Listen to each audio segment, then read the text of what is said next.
Gledate Gorenjska poročila na GIF TV.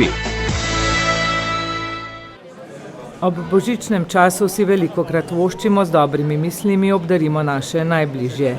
Božična skrivnost, nedoumljiva in lepa, v nas prebudi upanje in zaupanje, da bo vse dobro tudi v novem letu. Naš evropski poslanec magister Branko Grims je te dni sodeloval na okrogli mizi z naslovom Evropske krščanske korenine in pomen Božiča.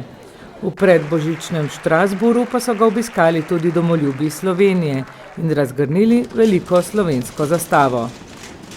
Naš evropski poslanec, magister Branko Grims, tukaj v Evropskem parlamentu je tudi čas ob koncu leta za najlepše želje. Kakšne so z vaše strani?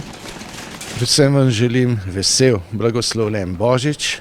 Čestitam ob dnevu samostojnosti in enotnosti, tem velikem prazniku naše domovine Slovenije in seveda želim sreče, zdravja, uspeha in veselja v novem letu 2025. Bog vas živi, Bog živi Evropo, Bog živi našo domovino Slovenijo.